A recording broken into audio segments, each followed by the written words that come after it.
Pwede pa rin daw gampanan ni Senadora Laila de Lima ang kanyang pagiging senador. Yan ay kahit nakakulong siya. Yun nga lang, magiging limitado ang kanyang panunungkulan pag kanyang paglilingkod. Narito ang pagtutok ni Salima Refran. Kahit na nakakulong, maaaring ipagpatuloy ni Senator Laila de Lima ang tungkulin niya bilang senador. Sa loob ng detention center sa Krame, pwede pa rin daw mag-file ng bill si de Lima at magsulat ng mga resolusyon. Yun lang, hindi siya makakadalo sa pagdinig at makakaboto. Liban na lang kung payagan siya ng korte. Ang mga staff ni de Lima pinayagang madalaw ang senadora araw-araw para sa kanilang trabaho. Tulad ng ginawa noon ni na Senator Antonio Trillanes IV at dating Senator Jinggoy Estrada, Bong Revilla at Juan Ponce Enrile.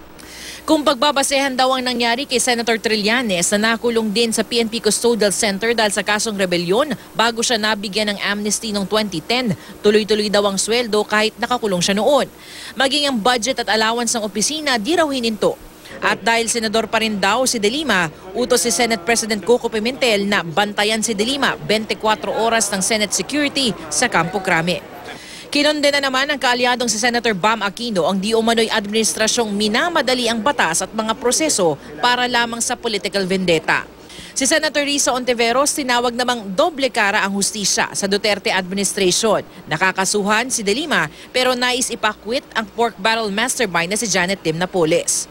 Pursigido daw si Pangulong Duterte na ipakulong si de Lima pero patuloy na nakakatakas sa batas ang mga tulad ni Peter Lim at Jack Lam. Nalulungkot naman daw si Senator Chis Escudero sa nangyari kay de Lima. Ipagdadasal daw niya na makamtan agad ng senadora ang hustisyang hanap nito. Patuloy na kinukuha ng GMA News ang pahayag ng iba pang senador.